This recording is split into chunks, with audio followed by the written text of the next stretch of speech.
Muito boa noite a todos.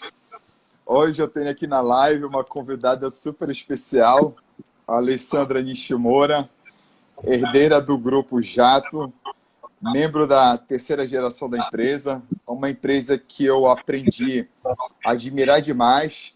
O meu primeiro contato com o Grupo Jato foi assistindo um vídeo do evento do processo sucessório que aconteceu no Grupo Jato. Um evento assim simplesmente maravilhoso, lindo. Eu me emocionei assistindo aquele vídeo. Lembrei da história minha com a minha família.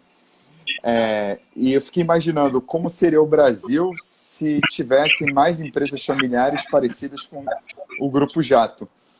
Eu entrei em contato com a Alessandra, eu falei, Alessandra, o Brasil precisa conhecer mais. É isso aí, Alex, processo de continuidade, não sucessória. É isso aí, tamo junto. A gente fala muito sobre isso, não é sucessão, é continuidade.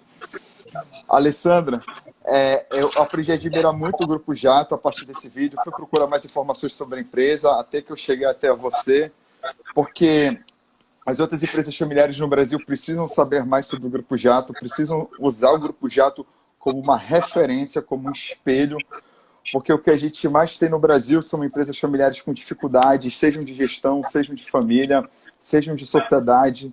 E com certeza o Grupo Jato é esse grande exemplo para o Brasil, não somente para o Brasil, mas para o mundo. O Brasil pode ficar pequeno para o Grupo Jato. E é um grande prazer ter você aqui. Eu sou um fã declarado aí, fica ao vivo aí para todo mundo saber da família Nishimura e do Grupo Jato. Seja bem-vinda, Alessandra. Muito obrigada, Antônio. Gente, ele me hackeou no meu LinkedIn, viu? Mas ele trabalha, né? Bom, quem tá aqui deve conhecer você, né, Antônio? Eu que não conhecia, né? O Antônio também é professor e também trabalha na mentoria, né, de herdeiros. Só uma correção, Antônio, eu não sou herdeira, eu já sou acionista. Ah, tá, tudo bem. É isso aí, tá certo. Todo acionista é herdeiro no sentido de ser membro da família, pronto. Nesse Ok. sentido. Mas tá certo, acionista, ótimo, parabéns. E muito mais do que acionista, você é a protetora da família Nishimura, você que organiza aí os eventos para a família Nishimura continuar com esse belíssimo trabalho que ela faz. Você é a líder da família, melhor dizendo. Você tem um trabalho sensacional. Quem está assistindo a gente, eu falei para a Alessandra. Alessandra tem uma das várias coisas que vocês sabem fazer bem é organizar festa. Aí eu comecei a falar de algumas festas para a Alessandra, que eu vi no YouTube, vídeos do Grupo Jato. Ela disse que ela organiza essas festas para unir a família, para unir os colaboradores. Então, esse daí é um trabalho sensacional que você faz. Tem tudo a ver com a tua caneca que você mostrou aí na live, escrito família. É isso, Alessandra? Olha aí, mostrando de novo a caneca. Canequinha família. Eu ganhei no meu aniversário porque uma pessoa disse que eu era muito reflexo da família, de unir. Gosto muito sempre de estar com a minha família. Então, eu ganhei de aniversário, simbolizando e materializando o meu lado família.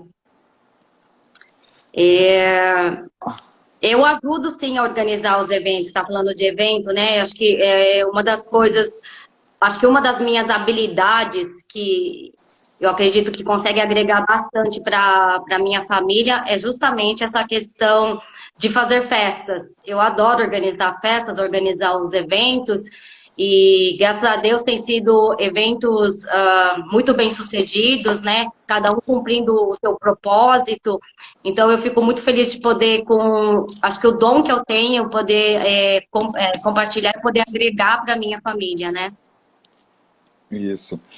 Pois é, Alessandra, antes da gente começar a falar sobre a governança familiar, que com certeza tem pessoas aí curiosas para saber o que é governança familiar, algumas pessoas nunca ouviram falar sobre a governança familiar, eu queria contar aqui para as pessoas que estão me assistindo pela primeira vez quem é o Antônio Carlos. Rapidamente, eu comecei a trabalhar na empresa do meu pai com 7 anos de idade. O meu pai tem um colégio que vai do maternal ao segundo grau e cursinho pré-vestibular. E com 7 anos de idade, eu já ia assistir às aulas do meu pai. Obviamente, eu não entendia nada do conteúdo que ele dava, professor de português, mas eu já entendia o brilho nos olhos dele, como é que ele se conectava com colaboradores e professores e alunos, e a paixão dele pelo trabalho que ele realizava, e que ele realiza, na verdade, até hoje. E quando eu não estava em sala de aula com ele, eu estava no escritório dele, vendo como é que ele lidava com vários assuntos com fornecedores, professores, alunos, parceiros. Ou então eu estava na gráfica da escola, ajudando a reproduzir material didático e distribuir para os alunos. Ou então eu estava na sala dos professores, servindo cafezinho para os alunos. Eu fui crescendo na empresa dele, os anos foram passando, e eu cada vez mais apaixonado pela empresa dele, cada vez mais consciente das dificuldades também que existem em qualquer negócio. E eu comecei a achar estranho algumas coisas que aconteciam na empresa do meu pai. E eu queria investigar essas coisas estranhas que eu achava. Até que, no meu início da minha faculdade, quando eu tinha 17 anos de idade, eu reparei que algumas dificuldades na empresa dele eram pelo fato da empresa ser familiar. Então, eu comecei a estudar cada vez mais empresas familiares. E algumas coisas eu conseguia entender, outras coisas eu também não conseguia entender. Aí eu comecei a perceber que a empresa do meu pai, na verdade, não é familiar. É uma empresa multifamiliar. A empresa multifamiliar é aquela que tem 2 ou mais sócios, que não são da mesma família, mas cada sócio coloca filho, sobrinho, neto, enfim. Na empresa do meu pai são 4 famílias, no caso. Então, se é difícil você chamar a atenção do seu filho, imagina chamar a atenção do filho do seu sócio. É muito mais complexo. Depois, o meu pai e os sócios criaram uma faculdade, ficaram com a faculdade durante 10 anos e venderam. E até hoje, na nossa cidade, o colégio é líder de participação de mercado, share of mind, aquelas coisas todas, sempre está ganhando premiações. Um colégio que foi fundado em 1978. Eu moro no Rio de Janeiro, mas eu sou de Belém. A minha família materna é de Curitiba, mas eu morei a maior parte da minha vida com a minha família paterna em Belém do Pará. E teve um belo dia que o meu pai chegou para mim e disse que eu não podia ser o sucessor dele. Aí eu perguntei para ele assim, como assim, pai, eu não posso ser seu sucessor? Ele disse, meu filho, infelizmente, assim, eu não posso decidir sozinho, eu tenho sócios, então você não pode ser o meu sucessor. Eu falei, como assim, pai? Eu sempre trabalhei aqui dentro, eu dediquei minha vida à sua empresa, como assim eu não vou poder ser sucessor? Aí ele falou, pois é, meu filho, eu peço desculpa e realmente não vai dar para acontecer isso. Então, tudo bem, tá bom. Para mim foi um choque, porque eu sempre dediquei minha vida à empresa dele. Até que um belo dia, o meu pai, eu virei para o meu pai e fiz aquilo que alguns herdeiros de empresas familiares têm receio de fazer. Não provavelmente na família Nishimura, claro, mas em várias outras empresas eu percebo isso, que é chegar para o pai e pedir para sair da empresa. E o meu pai, no início, ele não ficou bem com essa decisão, não gostou, disse que tinha criado a empresa para mim, para as minhas irmãs, para a gente trabalhar com ele. Mas depois de uma semana ele me surpreendeu, ele me procurou e ele disse assim, Antônio Carlos, você tem razão, você tem que construir sua própria história, eu te apoio e futuramente, quando você tiver seus filhos, você tem que ter orgulho de contar sobre a sua história de vida para os seus filhos. Era só isso que eu precisava, desse apoio psicológico do meu pai para tocar minha vida, para seguir meu destino. E hoje eu sou muito feliz com o que eu faço. Eu faço mentoria, treinamentos em várias empresas, como a Parmei, que é uma empresa líder de mercado na área de pizzarias e buffets aqui do Rio de Janeiro, o grupo CIS, que é a maior empresa de segurança e vigilância das regiões do Norte e Nordeste do Brasil, a SERJ, Associação de Supermercados do Rio de Janeiro, sou professor da Fundação Getúlio Vargas, eu sou autor desse livro aqui atrás que vocês estão vendo, A Relação entre Pai e Filho no Processo Sucessório em Empresas Familiares. Então, assim, eu me dedico principalmente a ajudar herdeiros de empresas familiares a lidarem com vários dilemas que eu precisei lidar e aprender muitas vezes sozinho. Então, eu fui fazer cursos do John Davis, que você já conhece muito bem o John Davis, conheci vários outros especialistas no Brasil e no mundo, tudo com o objetivo de me qualificar para ajudar as empresas familiares e principalmente os herdeiros de empresas familiares. Então, depois de contar minha história aí, Alessandra, para as pessoas que ainda não me conhecem, agora vamos introduzir a Alessandra para as pessoas que não conhecem a Alessandra, bora falar um pouquinho mais da Alessandra, além de organizar eventos, de ser a líder da família. Fale um pouquinho mais aí de você, Alessandra, por gentileza. Eu não sou líder da família, eu acho que na minha família tem vários líderes, né? Verdade. Eu puxo, eu puxo aí uma parte, eu acredito, mas muito da nossa família é feito sempre em conjunto, as decisões a gente toma sempre em colegiado, né? Tá Mas certo. com certeza puxo a orelha também das pessoas, mas eu puxo as festas. Falar de mim um pouquinho, eu fiz a minha formação em administração de empresas pela PUC São Paulo. Eu dediquei a minha carreira na área de desenvolvimento de pessoas. é, e tentando me encontrar, porque na verdade eu não queria, eu não achava que eu iria trabalhar ou estar envolvida na empresa da minha família. Então eu busquei uma carreira fora, trabalhei fora, morei em São Paulo. E depois, no final, a vida me trouxe de volta, né? Algumas escolhas, mas nesse caminho de descoberta, eu fui coordenadora das futuras gerações, que chama Next Gen, do Family Business Network Brasil. Eu fui conselheira também do FBN Brasil, até depois me tornar a representante da minha holding e ser a representante dentro do conselho de sócios e conselho administrativo, sucedendo o meu pai. E agora eu continuo com esse papel, mas eu acho que o meu papel maior, além de ser uma membro de conselho, eu acredito que é cuidar da governança familiar e de estar puxando esse lado da governança familiar. E atualmente eu sou conselheira do FBN Internacional, né? A gente tem o FBN, o Family Business Network, ele é nascido em Lausanne, na Suíça, e aí hoje eu faço parte desse conselho. O que mais? Sensacional. É tanta coisa que tem que pensar e falando um por um. É isso aí, Alessandro. Alessandro, então vamos entrar aqui no tema da nossa live. Tem algumas pessoas aí que estavam curiosas, teve até gente que me mandou mensagem no WhatsApp, querendo já que eu adiantasse sobre o que é essa governança invisível, o que se trata, que realmente é uma novidade para muita gente. A gente não escuta muito por aí sobre o que é essa expressão, que você gosta muito de usar dentro do Grupo Jato. Explica aí pra gente o que é essa governança invisível, por gentileza. Olha, na verdade, a palavra governança invisível, ela nasceu, pelo menos do meu conhecimento e das pessoas que estavam comigo, que eram outros membros de empresa familiar, e a gente estava num dos jantares do FBN, ele tem um summit internacional, a gente estava num jantar e a gente estava conversando sobre isso, e o que é essa governança familiar, não sei o quê, e acabou que saiu o termo governança invisível. Eu não sei se já tinham outras pessoas que utilizavam esse nome, mas para mim ficou conhecido nesse bate-papo num jantar.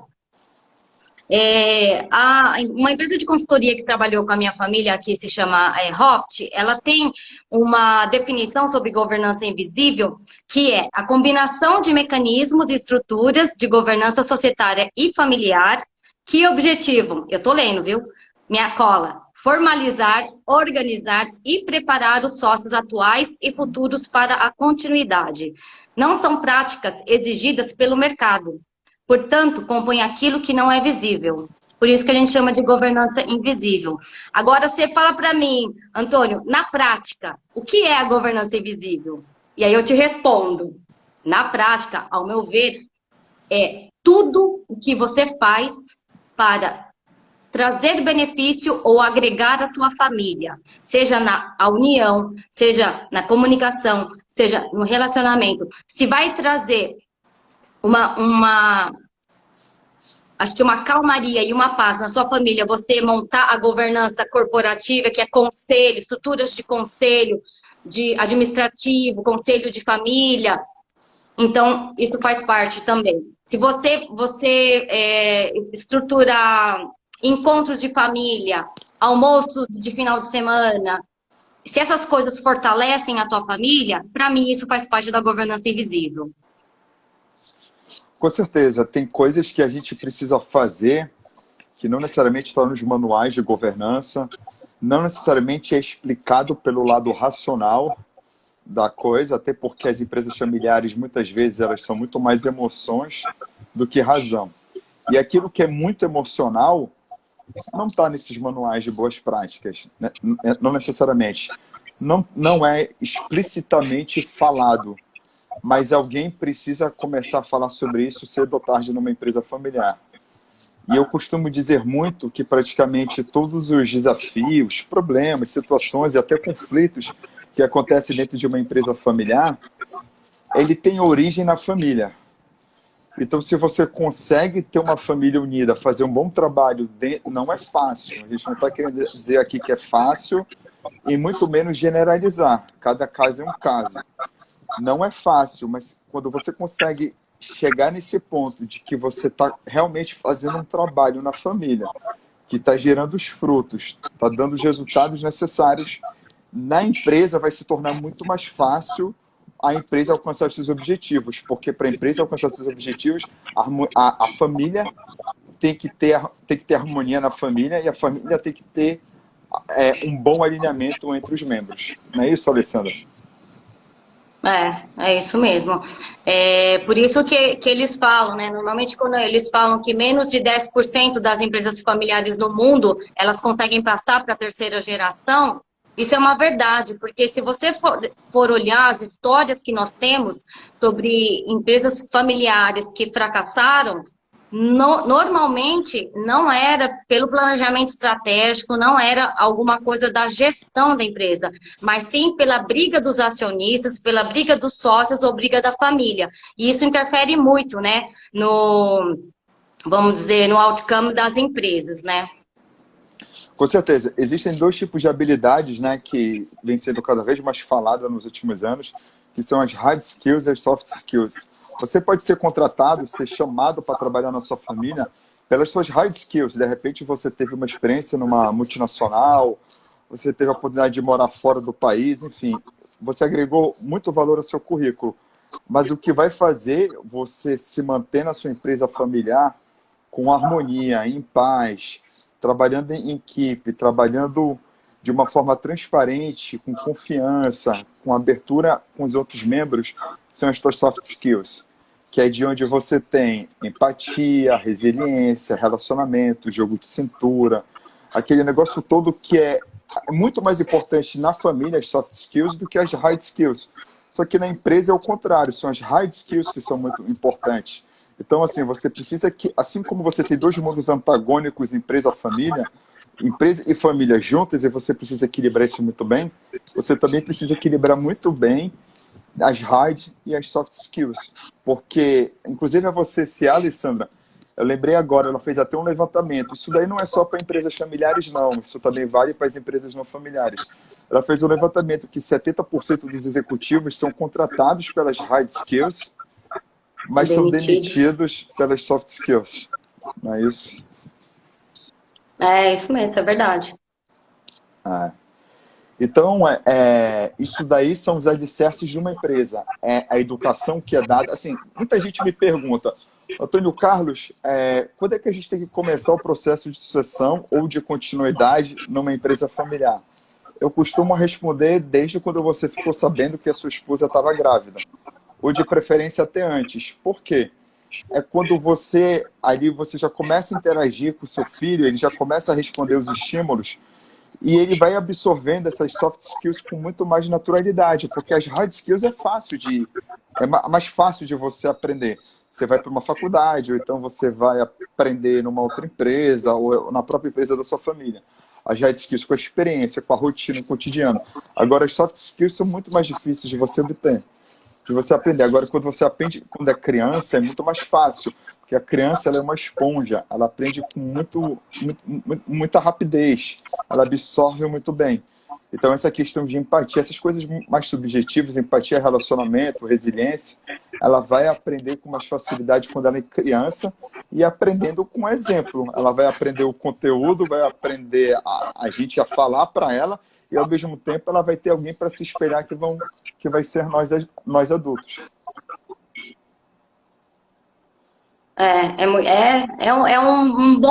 uma boa maneira de pensar, viu, Antônio? Isso me lembra eu estava escutando outro dia o Ricardo Amorim falando, e ele estava falando muito isso. Eu falei assim, ó, você pode falar na orelha do seu filho o que for, mas ele vai aprender com o teu exemplo. Vai. Então, muitas vezes, né, o exemplo fala mais do que 1000 palavras mesmo, né? Então, acho que é a gente sabendo o que passar aí para a futura geração, com o nosso exemplo. A gente pode falar também, mas eu acho que o nosso exemplo, ele acaba sendo muito forte, né? Com certeza. Pessoal, fiquem à vontade aí para fazer perguntas, comentários, coloquem aqui na parte inferior aqui do seu aparelho celular. Também aqui no canto direito inferior, para quem está nos assistindo, está aparecendo um coraçãozinho. Clique aqui nesse coraçãozinho várias vezes para impulsionar nossa live no Instagram. Também tem um aviãozinho aqui no meio do aparelho, na parte inferior. Você pode compartilhar essa live com várias pessoas aí no Instagram. Tem poucas pessoas falando no Instagram sobre empresas familiares, só que o que mais tem no Instagram é empresa familiar, ávida por conteúdo específico voltada para esse tipo de empresa. Então, vamos trazer essas pessoas para cá, vamos ajudar essas empresas familiares a terem mais insights, conteúdo e experiência. Já tem gente clicando aí no coraçãozinho, Alessandra, inclusive. Clica mais porque eu não posso clicar, gente. No meu aqui não tem para clicar. Clica vocês. Meu e no da Alessandra não aparece o coraçãozinho. Exatamente. Tem um aviãozinho também para compartilhar. Voltando a falar um pouco da governança invisível, né? Ela é interessante, porque quando você está fazendo todo esse processo, você não percebe que as outras pessoas estão por fora disso. Então, assim, peraí, deixa eu explicar melhor. Na minha própria família empresária, a gente começou essa questão da governança em 95, quando a segunda geração escreveu o primeiro acordo sócio-familiar, que é um acordo muito simples, né? Separando propriedade, empresa, família, e o que pode e o que não pode fazer, eram regras muito simples, né?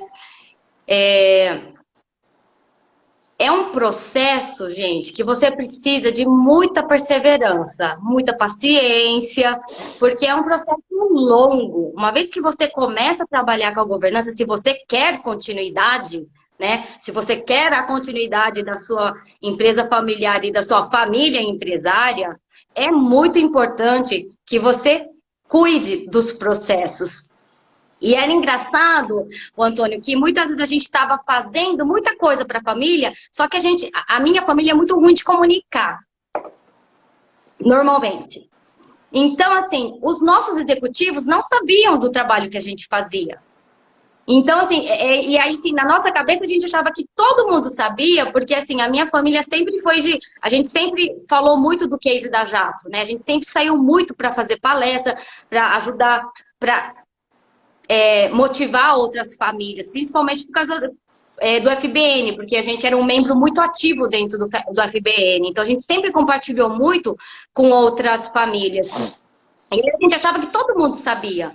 E aí que a gente começou a se dar conta, tipo assim, nossa, nem os nossos colaboradores não sabem o que a gente faz, esse trabalho todo que dá um trabalho pra caramba dentro da nossa família, eles não sabem. O executivo também não sabe. E aí, quando eu voltei para a Pompeia, que eu comecei a ficar um pouquinho mais perto e ter um pouquinho mais de autonomia, né, de movimentação dentro dos negócios, que aí eu ia com um ou com outro gestor executivo e falava, a gente faz isso. Eu falava, vocês fazem isso, que bacana. Eu falei, gente, é um trabalho muito importante, porque se a família não está unida, se a família não tem o mesmo objetivo, se a família não sabe para onde ela vai, que direcionamento você dá como acionista para a tua empresa?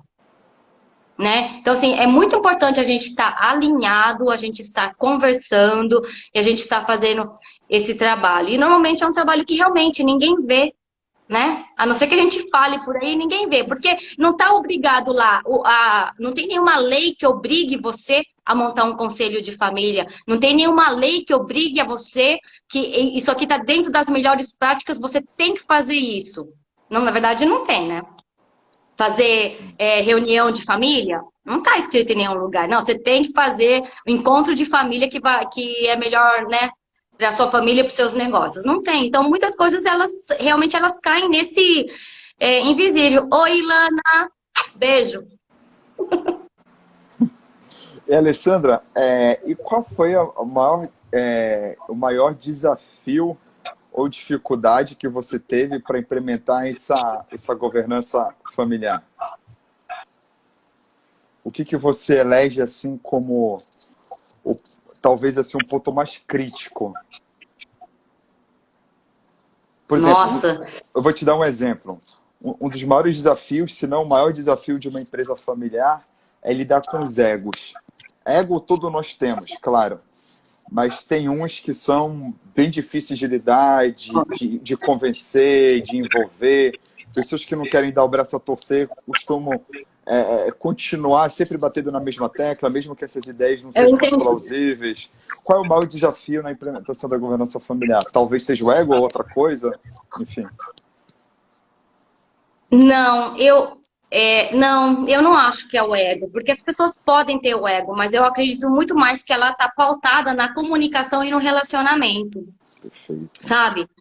Na minha família, por exemplo, assim, não aconteceu tudo de repente, e não fui eu que implantei tudo. Na verdade, o grande puxador da governança familiar desde o começo foi o Jorge, que é o meu tio, que foi o que saiu naquele vídeo que você comenta, o que fez a sucessão para o meu primo Ricardo, por o meu irmão Chum, das presidências dos conselhos, né? Então, ele foi o grande puxador, o grande entusiasta. Toda a estrutura de governança corporativa e governança familiar começou com ele. Eu entrei de apoio, porque nós começamos um programa de desenvolvimento do futuro acionista, em 2002. Aí, Antônio Carlos, eu acho que foi o primeiro desafio meu, lá em 2002, que fiquei como coordenadora do comitê da terceira geração, e aí a gente tinha que desenvolver o nosso próprio, a gente tinha que organizar o nosso próprio desenvolvimento, né? E aí, como é que eu puxo os 19 primos? A gente tinha uma diferença de idade, de 14 até 20, não sei, 20 e poucos anos, que é minha irmã, que é a mais velha. E como é que você puxa uma criança, um adolescente de 14, com pessoas que já estão formadas e participa do mesmo evento, do mesmo programa de desenvolvimento? Então, eu acho que o maior desafio que eu tive naquela época, e que arrancava os meus cabelos, era: primos, vamos na reunião, vamos participar. E aí eu tentava. Então vamos fazer aqui em Pompeia, vamos fazer num lugar mais legal, vamos fazer com uma saída de happy hour, com uma pizzada. A gente tentava inovar para ver se a gente trazia mais os primos juntos. Eu acho que esse foi o primeiro grande desafio que eu tive trabalhando, foi dessa forma. Mais para frente, um pouco, entrou muito a questão de comunicação e relacionamento, Antônio. Excelente. Você falou duas palavras no início e encerrou também, se referindo a essas duas palavras. Tem gente aqui que disse aprovação de projetos e inovação, também pode ser um desafio também.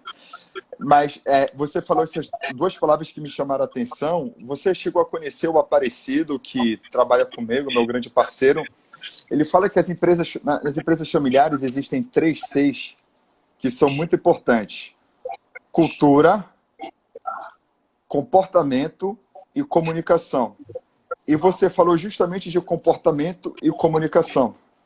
Então, se a gente puder resumir a sua fala em 2 palavras, seriam 2 desses 3 Cs, comportamento e comunicação. Por exemplo, você falou muito da comunicação, comunicar principalmente com os primos. Até porque quanto mais a família vai crescendo, mais essa comunicação vai ficando difícil, porque aumenta o número de membros, tem que chegar em membros mais distantes, tem que trazer todos para perto. E esse negócio do comportamento, pessoal, ou seja, vamos se engajar mais, vamos se comprometer mais, vamos se unir mais. Então, realmente, é tudo numa empresa familiar, diretamente está relacionado a esses 3 Cs. E a gente também pode colocar aí o terceiro C, que é a cultura. A cultura que pode devorar a estratégia no café da manhã, a famosa frase do Peter Drucker, o pai da administração moderna. Você pode ter uma empresa aparentemente linda, maravilhosa, mas se não tiver uma cultura ajeitada, um bom clima organizacional, família e empresas sintonizadas, princípios, valores, missão, visão bem estabelecidos, enraizados, realmente a empresa não vai para frente, não tem jeito. Eu já vi empresa dizer, por exemplo, que missão, visão e valores são pura perda de tempo. Isso daí não dá certo. Como assim? Se você não sabe para que você está criando a sua empresa, para onde ela vai e quais são os alicerces que ela está sustentada, realmente vai ficar um buraco muito grande sempre na tua empresa. Você vai querer crescer, crescer, crescer, mas é como se um carro tentasse andar com um ou dois pneus furados, basicamente. Então, com certeza, a cultura de uma empresa é importantíssima. Como é que vocês olham, por sinal, Alessandra, essa questão da cultura, desse outro ser? Você falou aqui da comunicação, do comportamento. Como é essa questão da cultura para vocês? Como é que vocês procuram lidar com a cultura da empresa e da família?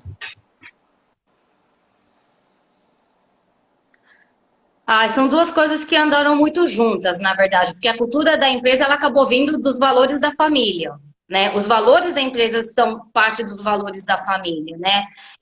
Se eu for falar que hoje a gente é um grupo, mas a gente começou com a parte agrícola, né? Se eu for falar de cultura, a Jato Agrícola ela tem uma cultura bem forte, né? Mas tem muita coisa que eu acho... Antônio, que não tá escrito. Mesmo os nossos valores, por exemplo, né? Os valores da Jato, eles eram vividos, mas eles não estavam escritos, né? Então a gente demorou um tempo até a gente escrever os nossos 10 valores. Mas foi um trabalho muito interessante da gente fazer, porque foi um colegiado, a gente pegou vários colaboradores junto com a gente, terceira geração, segunda geração, para a gente colocar o que era significativo para a gente para entrar nos 10 valores, né? E a cultura, hoje, na verdade, a gente está fazendo um trabalho de cultura, porque a gente quer estender, a gente quer que a cultura seja para o grupo todo. Ai, você parou. O resto, gente, eu só ele que parou. Você voltou. É que você tá meio congelando. Você parou aqui também para mim. E vice-versa. Mas tá. Na dúvida, é melhor se você puder repetir. Na dúvida, não sei se os outros ouviram. Por gentileza. Eixo, o que eu tava falando? Da cultura. Cultura. Tá me sim. escutando? Agora a parte que parou eu não peguei. Sim, tô escutando. Não, eu tava falando dos valores, depois eu tava falando da cultura. É que hoje a gente começou a pessoa tá falando que tá ouvindo. Refazer esse trabalho de cultura, porque a gente quer uma cultura para o grupo, né? Não só para a Jato Agrícola, cada empresa tem um pouco da sua cultura, mas a gente quer organizar melhor.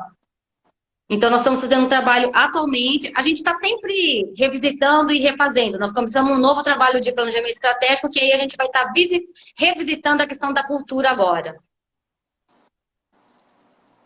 O Nishimura-san está ouvindo, não é isso? Está nos assistindo, não é isso, Alessandra?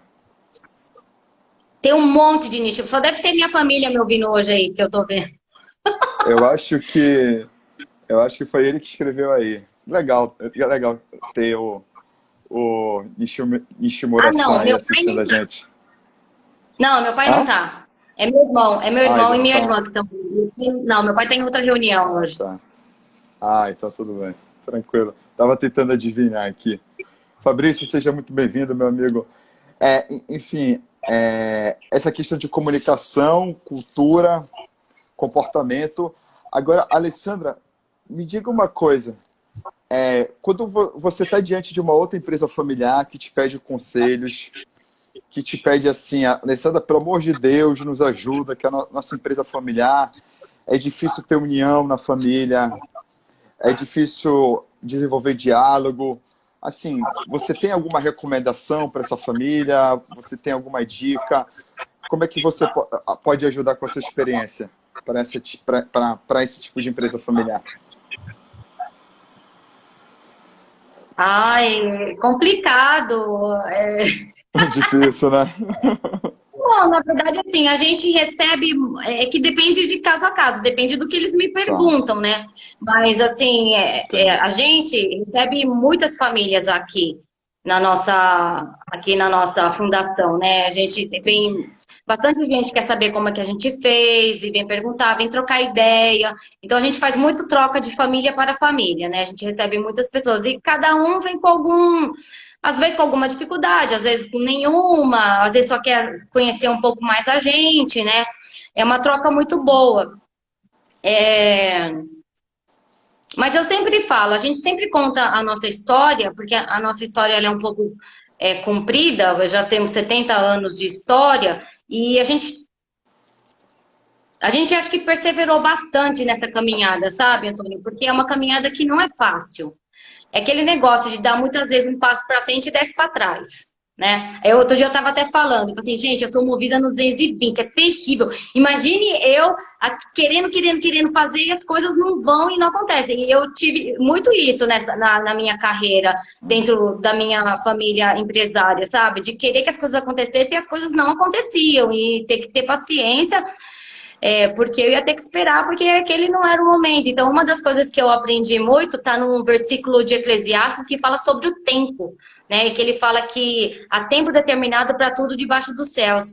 E aí ele fala que é tempo de abraçar, há tempo de afastar de se abraçar. Até eu falei, olha, gente, nós estamos bem nesse momento de afastar-se de abraçar. Deus já sabia, mas que existe tempo para tudo. E o meu tempo, muitas vezes, não é o tempo da minha família. E o meu tempo, muitas vezes, não é o tempo da empresa. E às vezes a gente quer que as coisas andem e evoluem muito rápido, mas não é o tempo. Então a gente tem que se aquietar e aguardar, porque vai aparecer o momento certo para você tratar cada dificuldade que você tem na sua família empresária, né? Uma das coisas que é muito bacana, que isso eu sempre falo, não importa o problema que a pessoa tenha, se ela quer engajar mais a família dela, vá como família ou visitar uma outra família empresária, escutar a história dela e você contar a sua história, ou vá num congresso de empresas familiares para você escutar outros cases, encontrar com pessoas que falam a tua língua.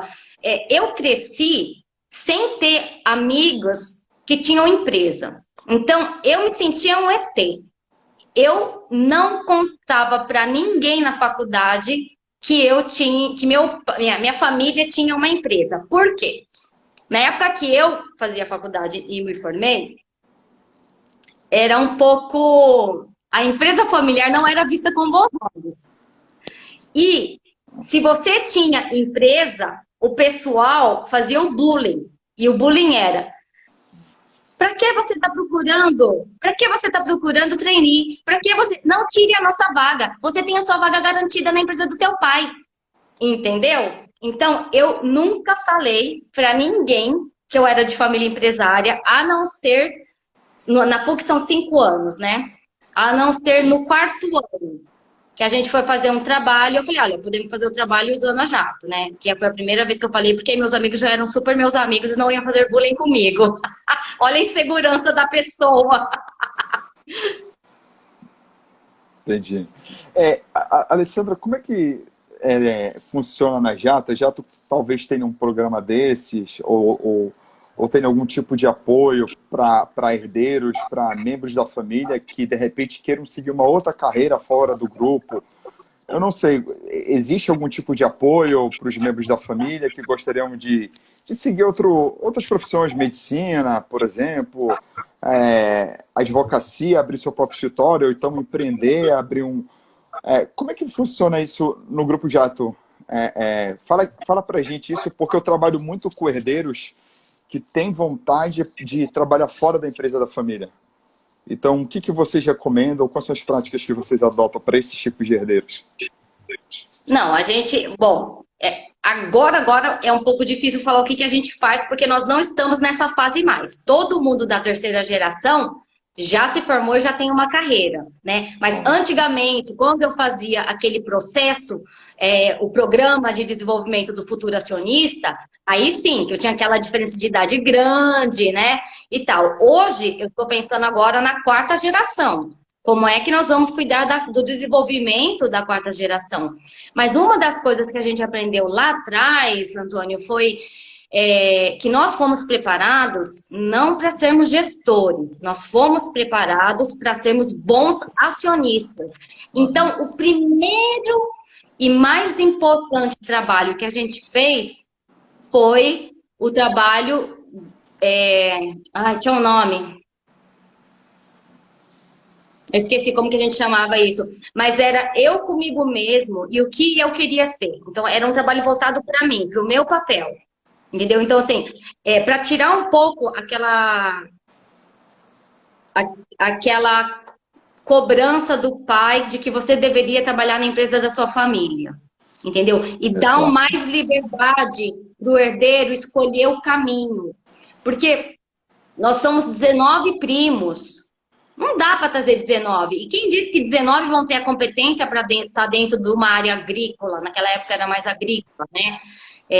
Então, não. A gente tem bem diverso aqui as carreiras na minha família, né? Então, tem dentista, tem nutricionista, tem várias outras carreiras que não são as que te levariam a estar trabalhando dentro da Jato. Olha só que interessante. Mas aí, no programa de desenvolvimento do Futuro Acionista, o que a gente fez? A gente tinha vários tipos de programas. E eu trouxe, um dos últimos programas que eu trouxe foi para empreender. Para o pessoal aprender um pouco o que era empreender. Porque tinha muito falando assim, eu quero abrir não sei o quê, eu quero começar o meu próprio negócio, parará. Então eu falei, então vamos fazer esse workshop. Eu contratei um pessoal de São Paulo, muito legal. O José Dornelas trabalhou junto comigo. A gente fez um programa pro pessoal aqui para incentivar a empreender. Então, assim, o meu papel no desenvolvimento da terceira geração tinha de incentivar, de ajudar a buscar. Outra coisa que eu fiz foi mentoria, foi coaching. Não é coaching, porque quando você ainda não tem uma carreira, você não chama de coaching, né? Mas, então, o pessoal, a gente também fez um trabalho com o pessoal da Career Center, eles vinham para cá e aí eles trabalhavam com quem quisesse e os agregados entraram nessa, né? Os escolhidos, não são mais agregados, são os escolhidos, os cônjuges, podiam também estar trabalhando, né? Esse lado que se eles quisessem desenvolver. Foi bem bacana. Então, há várias maneiras de você trabalhar. E no caso, aqui tem uma regra. Acho que a gente sempre fala que é importante que as famílias empresárias tenham as suas regras. O herdeiro não pode simplesmente chegar e falar, cheguei e vou trabalhar aqui. Né? Então tem a minha família fez uma listinha de regras que você teria que preencher antes de tentar vir trabalhar para a empresa. E uma delas é trabalhar numa outra empresa. Muito bem. Isso que eu ia te perguntar agora. O que um herdeiro tem que fazer, o que ele tem que cumprir para entrar na empresa da família para trabalhar, não apenas como acionistas, para ser o gestor mesmo. Geralmente isso daí é muito comum em empresas familiares do porte do Grupo Jato, ter que trabalhar numa empresa de fora, ou ter que fazer uma MBA numa instituição, talvez, isso também tem no Grupo Jato, talvez. O que mais é preciso para ingressar no Grupo Jato para trabalhar? Eu só posso falar do Grupo Jato, porque eu acho que as regras, cada família tem que fazer a sua regra e o que cabe, né, no seu momento. O nosso momento, Antônio, é um momento muito lá atrás, tá? Já faz vários anos que nós fizemos essas regras. E as nossas regras, elas não eram aquelas regras super top que ia proibir você de trabalhar, né? Mas vamos ver se eu lembro de todas as regras, mas assim, algumas eram, você tinha que ter experiência em uma outra empresa, ter trabalhado fora, ter, com certeza, feito curso superior. Eu acho que a gente não exigia MBA, era bem-vindo, mas não exigia. Tinha uma questão da língua inglesa, que agora eu também não lembro se era obrigatório. Outro, a gente nunca seria avaliado pelo RH da nossa empresa. A gente contratou um RH externo, um pessoal que faz assessment, para nos avaliar e trazer um feedback dentro do conselho, né? do perfil dessa pessoa. Outro, a gente não cria vaga para o herdeiro vir e trabalhar. Tem que ter uma vaga, né? Então, deixa eu pensar se tinha mais alguma coisa. Mas basicamente eram essas, não eram muitas regras, eram poucas, mas até que funcionou. Eu achei interessante essa de trazer um RH de fora para poder fazer a avaliação dos membros e apresentar o conselho de administração, porque eu sempre defendo essa questão da neutralidade. Você precisa de uma pessoa neutra para fazer certos trabalhos envolvendo uma família, porque uma pessoa de dentro, ela sempre vai ser vista como defendendo algum interesse, ou então com E opinião. tem um viés, né? Tem um viés. Às vezes o chefe do RH conhece você desde pequeno, entendeu? Então a gente tinha que eliminar esse viés. Tinha que ser uma pessoa neutra para vir avaliar quem é realmente esse herdeiro, né? Era esse viés que eu ia falar, exatamente. Quando eu comecei a trabalhar na empresa da minha família, como eu comecei com 7 anos de idade, Alessandra, eu tive depois os mesmos professores, alguns professores que trabalhavam ainda no colégio do meu pai quando eu tinha 7 anos de idade, se tornaram meus professores, e depois que eles se tornaram meus professores, eles se tornaram meus colegas de trabalho. Então, assim, eles me viram crescendo e me viram ocupando diferentes momentos e áreas na empresa do meu pai. E eu tinha que trabalhar bastante para mostrar para eles que eu estava lá não pelo fato de ser o filho do dono, que em algumas, não são todas, mas em algumas empresas familiares a gente carrega esse rótulo de filho do dono, ou então de filho do patrão. E a gente tem que conquistar nossa legitimidade na empresa e mostrar que a gente está lá por competência. A gente pode, em algumas empresas familiares, não é o caso do Grupo Jato, mas em algumas empresas familiares, a gente pode até entrar pelo fato de ser um membro da família, mas a gente tem que provar que a gente consegue se manter lá pela competência, e não pelo fato de ser o filho do dono, como eu falei no início. Eu acho assim, Antônio, que é uma preocupação, né, que a segunda geração da minha família, ela tinha muito grande, né? Porque eles falam assim, contratar um familiar é fácil. O problema é se ele não der certo e você tiver que demitir. Porque aí você vai gerar um problema muito grande dentro da família, né? Então, eles tinham muita cautela em como colocar a terceira geração para dentro. E aí eu te falo, e apesar de todas as regras que a gente tinha, que não eram muitas, foi um processo difícil, viu? Foi um processo bem difícil. Eu sentia que a segunda geração tinha muito medo de colocar, era uma experiência muito nova de ter a gente junto. Mas no final deu certo, né? Graças a Deus deu certo, tem dado certo até hoje. Alessandra, você conhece alguma empresa onde tiveram que demitir membros da família, principalmente pai ou mãe tendo que demitir os filhos? Você já conheceu em algum momento? Não, Difícil, pai e né? mãe demitindo filhos, não. Eu conheço, sim, empresas que tinham muitos familiares dentro e que não sei se autodemitiram, não sei como é que foi feito, mas eu, assim, de cabeça, não lembro. Eu li notícia de 2 empresas familiares que, em uma, foi no Santander, na matriz, lá na Espanha, o pai teve que demitir a filha, porque eles estavam divergindo sobre alguns assuntos, e os investidores estavam pressionando muito, enfim, aí o pai teve que demitir a própria filha. E as girafas, a famosa rede de restaurantes, o pai teve que demitir o próprio filho, que no início da quarentena, lá em março, o filho se posicionou de uma maneira, o pai foi contra a opinião dele e dizia que a opinião do filho não era a mesma dos valores da empresa. Então, ele anunciou publicamente que estava demitindo o próprio filho por causa que ele havia se manifestado de uma forma que não batia com os valores da empresa. Imagina como é, Alessandra, um pai ter que demitir o próprio filho ou a própria filha, no caso do Santander. É muito triste, né? É uma Complexo. situação muito complicada. Agora, Alessandra, eu queria saber de uma coisa bem interessante. Para a gente começar, a gente já está entrando aqui Isso que eu tô nos olhando, minutos gente. finais. É. Me diga uma coisa, é como você falou, menos de 10% das empresas familiares no mundo chegam à terceira geração. Então, isso já chama atenção, só isso por si só já chama atenção no Grupo Jato.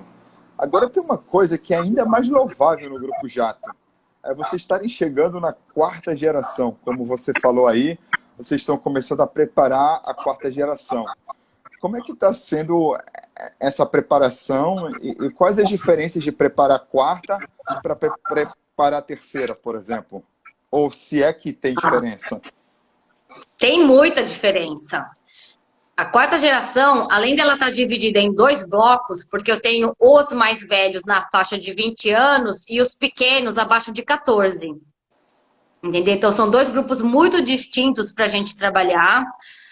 É uma geração muito diferente, toda aquela diferença entre geração X, Y, Z, e etc e tal, tem, né? Eles já nascem com o dedinho assim, já sabem mexer no smartphone, no iPad, em tudo. É uma geração bem Verdade. diferente.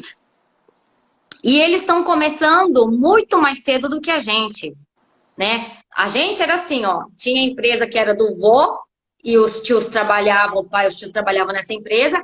A gente foi excomungado disso. Vocês vão vir fazer suas coisas. A gente não tinha muito, a gente não tinha nada que agregava a gente com os negócios, né? E aí, quando trouxeram a gente com esse programa em 2002, é tipo assim, o que estamos fazendo aqui? Né? Ou aqui, por que agora eu estou aqui? Né? Então, foi um processo. Com a quarta geração, eles já participam hoje de todos os encontros de família que a gente faz. No encontro de família, eles têm as aulinhas separadas, né? Então, acho que já fazem, acho que uns 4 anos, talvez mais, que a gente começou a fazer isso, onde eu trago alguém para tratar o mesmo tema que a gente discute entre os adultos. Por exemplo, um tema que foi do nosso evento foi identidade. Eles trabalharam a questão da identidade com as idades diferenciadas, né? Então a gente já tem trazido eles assim de uma maneira mais em doses homeopáticas, né? Mas eles já estão nesse processo. A gente ainda não está com um programa organizado, igual da terceira geração teve, mas é o que está no escopo para a gente já começar a organizar. Mas é isso. A Cláudia aí brincando, milênios, corônios. Corônios, minha cunhada. Nós temos diferentes gerações numa empresa familiar. Nós temos os tradicionais, primeiramente, que foram os que nasceram até 45, o final da Segunda Guerra Mundial. Depois nós temos os baby boomers. Depois temos as gerações X, Y, Z. E essa garotada surgindo aí é da geração F5, em alusão à tecla do computador que atualiza. Então, nós temos 6 gerações aí no Grupo Jato, trabalhando em conjuntos, espalhados aí por essas 4 gerações. E realmente é um desafio, porque cada geração tem uma mentalidade diferente, como a Alessandra disse. A garotada que vem aí já vem apertando na tecla do celular. Na nossa época isso daí ainda nem existia. A gente nasceu antes do analógico. Olha, essa que é a verdade, do celular analógico. Eu passei por uma revolução, viu? Porque eu lembro de tudo. Não tinha nada, aquela televisão que chiava, né? O telefone era totalmente diferente, tinha que pedir para a operadora ligar. Nossa, não posso falar isso que vou entregar minha idade, né? Véia pra caramba. Mas quando? Sábia, experiente. Ai. Então vai isso. Cair, não vai nossa live? Não vai cair não. Quando fica faltando 2 minutos, o Instagram avisa que... Mas de qualquer maneira, a gente já pode começar a fazer as considerações finais, ao invés de esperar os 2 minutos aparecerem, que a gente nunca sabe, pode aparecer a qualquer momento, já que a gente está aí pelo menos nos 4 ou 3 últimos minutos. Pessoal, eu agradeço demais aí a participação de vocês. Qualquer mensagem, quer entrar em contato comigo, me manda uma mensagem aí no direct. Eu vou deixar aqui também meu número de celular aqui nos comentários. Obrigado aí à família Nishimura. A família Nishimura aí que é um exemplo para o Brasil e para o mundo. Eu sou fã de vocês, do Grupo Jato. Obrigado aí por fazer a minha vida mais feliz e mais cheia de propósito. A todas as empresas familiares de sucesso e as empresas familiares que ainda não conseguiram atingir esse nível de sucesso. Vamos ter como referência essas empresas familiares, porque a gente não pode desistir. A gente tem que fazer as empresas familiares serem ferramentas de harmonia e união entre seus membros, e não de desunião e de desentendimentos e conflitos. As empresas familiares têm que atingir esse propósito. E você, Alessandra, muito obrigado por ter aceitado o meu convite de coração. Foi um prazer muito grande aqui ouvir mais, me aprofundar um pouco mais sobre o Grupo Jato e você contar aqui para as pessoas que nos assistiram hoje. Obrigado aí por tudo. Imagina, obrigada pelo convite. Um prazer poder falar, poder compartilhar um pouco da nossa história, né? Também, se alguém quiser conversar mais sobre governança familiar, pode me contactar. Estamos aí. Tá legal. Um grande abraço, pessoal. Um beijo no coração. Boa noite para todo mundo. Boa noite, Alessandro. Obrigado. Tchau, tchau, pessoal. Boa noite, tchau. Como que sai agora?